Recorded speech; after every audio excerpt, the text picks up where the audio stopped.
달을 남김없이 누리고 오라.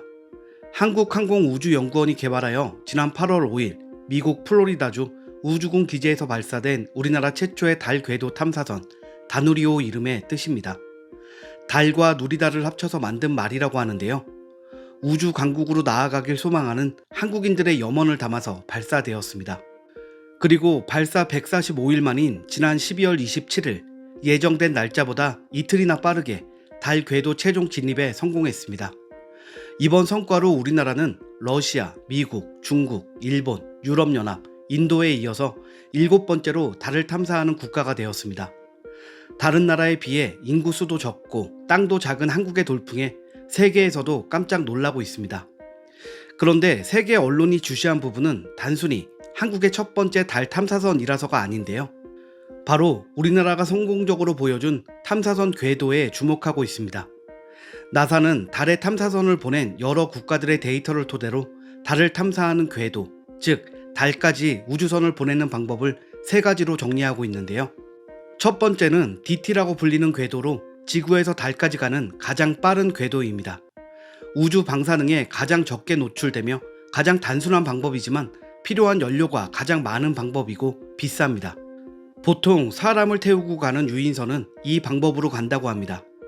대표적으로 인류 최초로 달에 착륙했던 미국의 아폴로 11호가 이 방법을 썼다고 하죠.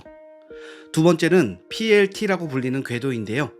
지구 주변을 타원형으로 돌다가 점차 고도를 높여 달까지 가는 방법입니다. 달로 가는 궤도에 안전하게 안착하기 위해서 연료가 많이 들어간다는 단점이 있습니다. 일본이나 인도의 탐사선들이 이 방법을 택했다고 합니다. 그리고 마지막 3번째가 바로 우리나라가 선택한 WSB입니다. BLT라는 속칭으로도 불리는 궤도인데요. 우주선을 태양 쪽으로 발사한 후 태양과 지구 중력이 균형을 이루는 지점인 라그랑쥬 지점에 닿으면 로켓의 방향을 지구 쪽으로 전환합니다. 그리고 난 다음엔 지구의 중력을 이용해 지구 쪽으로 날아오다가 달의 궤도에 안착하는 방법입니다. 기존의 방법에 비해 연료를 25%나 절약할 수 있지만 대신 고도의 기술력이 필요합니다. 날아가고 있는 우주선의 궤도를 계속 수정해야 하는 방법이기에 난이도가 가장 높습니다. 통신 기술은 물론이고 제어하는 기술도 뛰어나야 도전할 수 있는 방법입니다. 그래서 다른 나라에서는 돈이 많이 들어도 비교적 간단한 앞에 2 방법을 사용해 왔습니다. 그런데 우리나라는 이 3번째 방법으로 달의 궤도에 진입하는 것에 완벽하게 성공한 것입니다. 당초 예측되었던 다누리호 궤도를 수정하는 기동, 즉 궤적 수정 기동은 총 5번이었습니다. 그런데 우리나라는 3번의 기동만으로 달 궤도에 안착한 것입니다. 나사의 과학자들은 생각보다 빠르게 달 궤도에 안착한 다누리호 소식에 고마워하며 기대감에 들떠 있다고 하는데요. 세계에서 가장 똑똑한 과학자들만 있다는 미 항공우주국 나사가 우리나라 탐사선 발사 성공에 고마워하는 이유가 무엇일까요? 바로 다누리호를 발사할 때 나사 측이 부탁한 것이 있었기 때문인데요. 나사는 달 표면의 그림자를 측정하는 영구 음영지역 카메라 섀도캠을 다누리호에 탑재해 줄 것을 한국항공우주연구원에 요청했고 나사의 이 요청 때문에 발사 방법을 한 차례 바꾸기도 했습니다. 다누리호의 발사체는 미국의 민간업체인 스페이스X의 펠콘 9을 이용했는데요. 탐사선을 발사하기 위해 미국 나사와의 협력은 필수적인 것이었습니다. 나사와 한국은 오랜 시간 연구와 부품 개발을 함께하며 협력해왔습니다. 그런 와중에 발사를 앞두고 미국이 자신들이 개발한 섀도캠을 다누리호에 탑재해달라고 했고 섀도캠의 무게가 생각 이상으로 무거워서 발사 계획을 전면 수정해야 했습니다. 미국의 요청으로 인해 당초 계획한 2번째 방법 PLT 궤도를 이용하지 못하게 되었고 결국 기술적으로 굉장히 어려워 대부분이 꺼리던 3번째 방법을 택하게 된 것입니다. 그리고 그 방법으로 발사한 다누리호가 모두의 예상보다 훨씬 좋은 성과를 낸 것이고요. 한국 연구진의 기술력이 나사의 예상보다도 더 뛰어났기에 가능한 성공이었습니다. 힘들게 개발한 섀도캠을 실험할 기회를 얻은 나사에서도 환호성을 지를 수밖에요.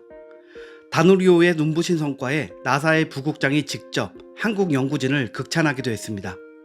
나사의 우주탐사 시스템 부국장 존 구이디는 인터뷰에서 한국 연구진에게 부족한 것은 오직 경험뿐이었다고 밝히며 감탄을 아끼지 않았습니다. 존 구이디는 한국의 기술력은 아주 인상 깊었습니다. 한국 연구원들은 기술 수준은 물론이고 의욕도 그 어떤 나라보다 높았습니다. 라며 한국 연구진의 노고에 대해 언급했습니다. 또한 다누리호를 합동 연구, 개발한 7년의 시간은 나사의 연구진들에게도 환상적인 여정이었다며 감동했다고 밝혔습니다. 존 구이디는 한국이 택한 궤도를 이용해 달에 가는 것이 얼마나 어려운지 강조하며 연신 칭찬을 아끼지 않았는데요. 다누리호가 선택한 궤도 BLT는 정교한 기술이 필요하다. 달, 지구, 태양, 세 개의 서로 다른 중력 사이에서 균형을 맞춰야 하기 때문이다. 그러면서 정밀한 궤도를 유지해야 하는데 정말 어려운 방법이다. 그런데 한국의 다누리호는 당초의 계획보다 더 적게 궤도를 수정하며 안착에 성공했다. 이번 성과로 인해 한국 기술진의 뛰어난 능력이 확인된 것이다. 나사에서 가장 감탄한 부분은 이번이 한국의 첫 탐사선 발사였다는 사실입니다. 존 구이디 부국장도 이 사실을 강조했는데요. 특히 이번 발사가 한국의 첫 탐사선 발사라는 걸 생각하면 한국 연구진이 얼마나 유능한지 알 수 있다. 기술력이 상상 이상이다 라고 말했습니다. 달 탐사에 대해 한국팀에 조언을 해달라는 말에는 웃으며 말했습니다. 사실 나사가 한국 연구진의 조언을 할 게 있는지 모르겠다. 한국 연구진들은 엔지니어링 측면에서 오히려 우리에게 가르침을 주기도 했다 라고 말이죠. 나사의 기술력에 뒤지지 않는 기술력을 가진 우리나라 연구팀은 이번 다누리호로 경험까지 쌓은 셈이죠. 앞으로 얼마나 더 발전할지 기대가 되는 부분입니다. 존 구이디 부국장은 탐사선을 넘어 달 착륙선에 도전하는 우리나라에 덕담 메시지를 전달하기도 했습니다. 달 착륙은 성공률이 40%밖에 되지 않을 정도로 어렵다. 반복적인 실험과 꾸준한 연구가 중요하다. 나사에는 훈련은 비행처럼, 비행은 훈련처럼이라는 말이 있다. 우리에게 가장 좋은 조언인 이 말은 한국 연구진에게도 도움이 될 것이다. 우리 국민들도 나사의 과학자들도 다누리호의 성공적인 발사를 보고 달 착륙선에 대한 기대감도 더 커진 모습입니다. 전쟁 이후 폐허가 되어 다른 나라의 도움이 필요했던 분단 국가에서 이제는 자체적으로 우주선을 개발하고 전 세계 7번째로 달까지 가는 우주 강국으로 거듭난 대한민국.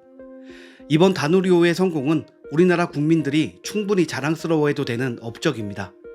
다누리호에는 섀도우캠 이외에도 달 표면의 자원을 탐사하는 감마선 분광기, 달의 생성 원인을 연구할 수 있는 자기장 측정기, 추후 한국의 달 착륙 지점을 탐색할 고해상도 카메라 등 여러 고급 탑재체가 실려 있습니다.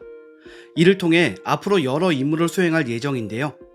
1월엔 탑재체의 기능을 점검하는 시간을 갖고 2월부터 12월까지 매일 12바퀴 달을 돌면서 본격적인 달 관측을 시작합니다.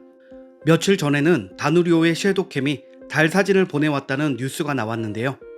앞으로 얼마나 많은 데이터를 우리에게 전해줄지 기대가 됩니다. 그리고 한국 최초 달 착륙선 소식도 빨리 들을 수 있기를 바라며 영상을 마치겠습니다. 구독과 좋아요 부탁드릴게요. 시청해주셔서 감사합니다.